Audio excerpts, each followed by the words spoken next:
जय श्री राम सभी को। यहाँ पे एक भाई साहब है, उन्होंने एक पोस्टर भेजा है जिसमें लिखा है, ये रामपाल जी के जो शिष्य हैं बहुत दावा करते हैं कि 1862 में श्री कृष्ण किसी और की शरण में जाने को बोल रहे हैं।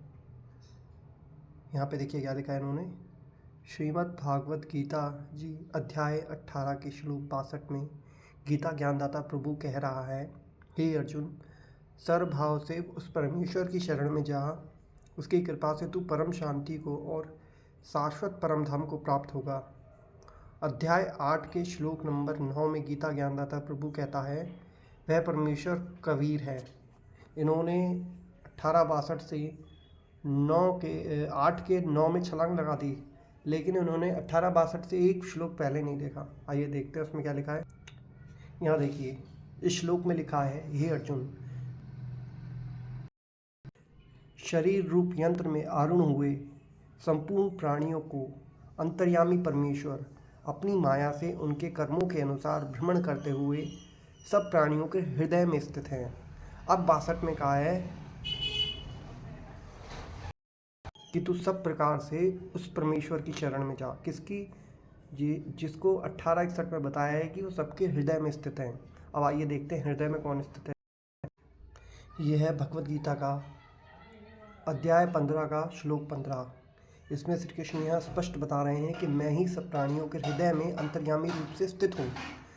और 1861 में कहा है, जो सबके हृदय में स्थित है उसकी शरण में जा। 1861 और 62 का सारांश ये है कि जो हृदय में स्थित है उनकी शरण में जा। और 15 में स्पष्ट कराया है कि मैं ही सबके हृदय में स्थित हूँ। और अब भी ये लोग यही को तर्क करेंगे कि 18 के 62 में भगवान कह रहे हैं कि तू जा उस परमेश्वर की। अब ये उसको पकड़ के बैठ जाते हैं कि उस परमेश्वर की शरण में जा, यानी किसी और की शरण में जाने को बोल रहे हैं।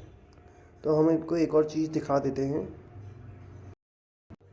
ये ज्ञान गंगा है, इसके यहाँ पे देखिए क्या लिखा है 7 नंबर पेज के एंड में। कबीर चार भुजा के भजन में भूली पड़े सब संत, कबीरा सुमरे तासु को जाके भुजानंद।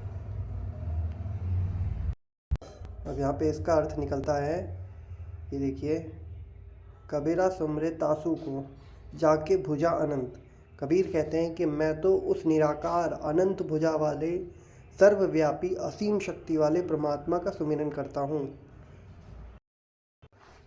अब रामपाल जी के शिष्य जो हैं वो ये बताएं कि यहाँ पे कबीर किसका सुमिरन कर रहे हैं। कबीर से भिन्न दूसरा परमात्मा वो कौन है जिसका कबीर जी सुमिरन कर रहे हैं, जो अनंत भुजा वाला है? इसका सवाल